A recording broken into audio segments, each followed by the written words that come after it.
c. Divide and conquer in Europe serves to create a split with the United States. In the Cold War, Europe was at the center of the confrontation between the free world and the communist camp. America and Western European nations maintained a close alliance via the North Atlantic Treaty Organization. After the end of the Cold War, Europe began to decline in terms of economic and political importance. In order to drive a wedge between Europe and the United States, the CCP adopted a strategy of dividing and conquering the European countries by adapting to local conditions to gradually penetrate and develop influence in Europe. In recent years, the differences between Europe and the United States on many major issues have become increasingly apparent. The CCP's activities have had a hand in this.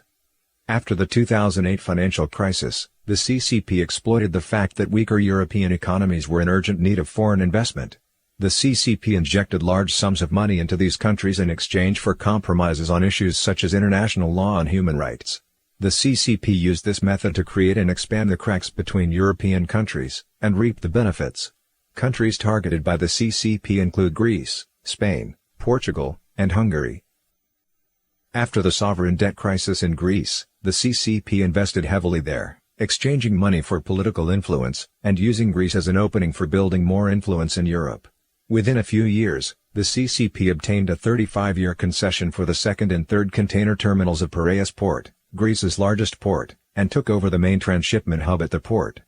In May 2017, China and Greece signed a 3-year action plan covering railways, ports, airport network construction, power energy networks, and power plant investments. The CCP's investment has already seen political returns. After 2016, Greece, a member of the European Union, has repeatedly opposed EU proposals that would criticize the Chinese regime's policies and human rights record.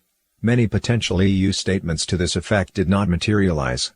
In August 2017, commentary by the New York Times said, "Greece has embraced the advances of China, its most ardent and geopolitically ambitious suitor." In 2012, the CCP regime launched a cooperation framework with 16 countries in Central and Eastern Europe called 16+1.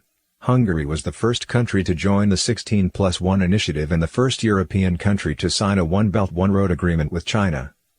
In 2017, bilateral trade volume between China and Hungary exceeded $10 billion. Like Greece, Hungary has repeatedly opposed EU criticism of the CCP's human rights abuses.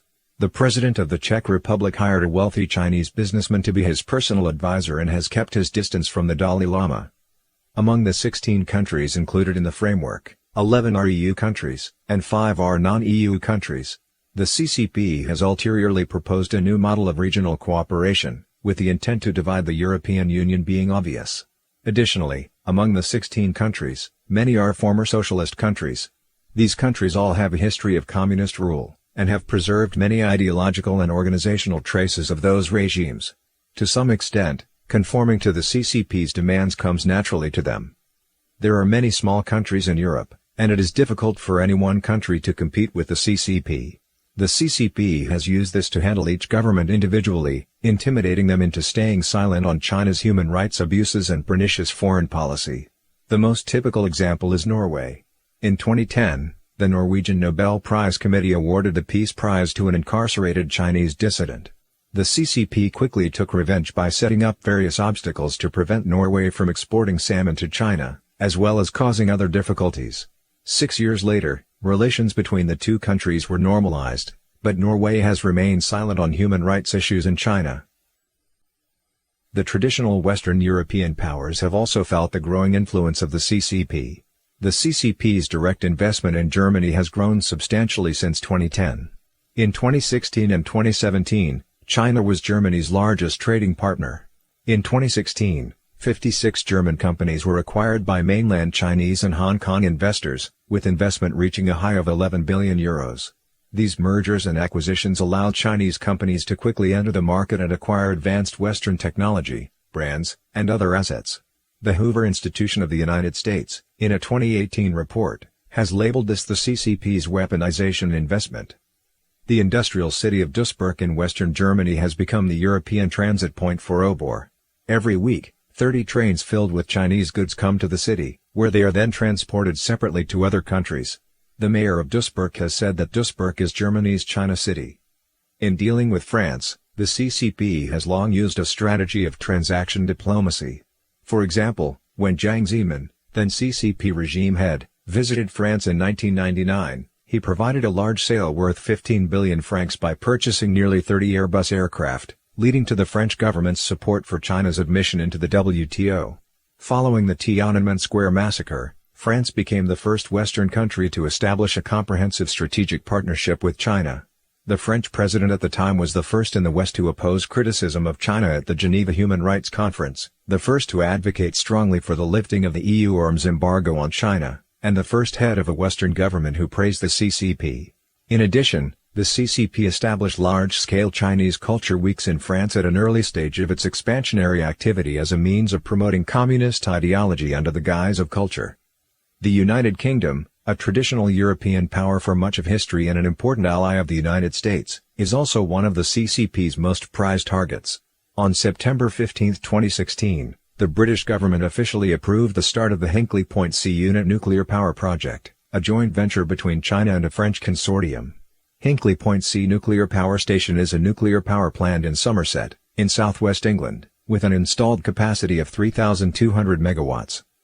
The project was severely criticized by experts, including engineers, physicists, environmentalists, China experts, and business analysts, who especially referred to the huge hidden dangers to British national security. Nick Timothy, the ex-chief of staff to Theresa May, pointed out that security experts, reportedly inside as well as outside government, are worried that Chinese people can use their role to build weaknesses in the computer system, which will enable them to shut down British energy production at will. The British Guardian calls this the dreadful deal behind the world's most expensive power plant. As in other parts of the world, the methods the Chinese regime uses to expand its influence in Europe are pervasive and legion. They include acquiring European high-tech companies, controlling the shares of important ports, bribing retired politicians to praise the CCP's platform, coaxing sinologists to sing the praises of the CCP, penetrating universities, think tanks, and research institutes, and so on. The English-language edition of the CCP-controlled China Daily has a monthly page insert in the long-established British newspaper The Daily Telegraph. The inserts carry articles beautifying the Chinese regime. Beijing pays the Daily Telegraph up to £750,000 a year for the inserts. The CCP's activities in Europe have caused great misgivings among researchers. The European Institute of Public Policy, GPPI, a leading think tank in Europe, published a research report in 2018 exposing the CCP's infiltration activities in Europe. China commands a comprehensive and flexible influencing toolset, ranging from the overt to the covert, primarily deployed across three arenas: political and economic elites, media and public opinion, and civil society and academia. In expanding its political influence, China takes advantage of the one-sided openness of Europe. Europe's gates are wide open whereas China seeks to tightly restrict access of foreign ideas, actors and capital. The effects of this asymmetric political relationship are beginning to show within Europe. European states increasingly tend to adjust their policies in fits of preemptive obedience to curry favor with the Chinese side. Political elites within the European Union, EU, and in the European neighborhood have started to embrace Chinese rhetoric and interests, including where they contradict national and/or European interests.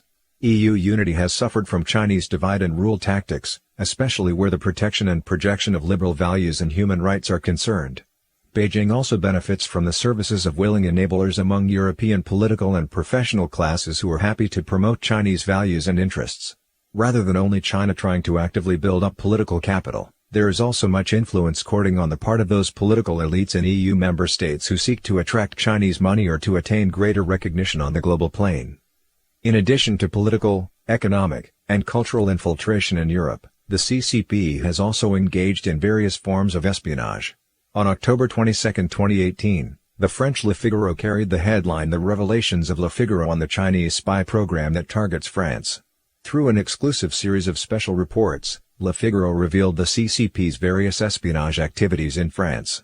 This included how business social networking websites, especially LinkedIn, were used to recruit French people to provide information to the CCP for the purpose of infiltrating France's political, economic, and strategic realms, and for gaining extensive insider understanding in specific situations. The report also said that such cases are only the tip of the iceberg of the CCP's espionage operations in France. The CCP's purpose is the large-scale plunder of sensitive information regarding the French state and its economic assets. Similar espionage activities have also taken place in Germany.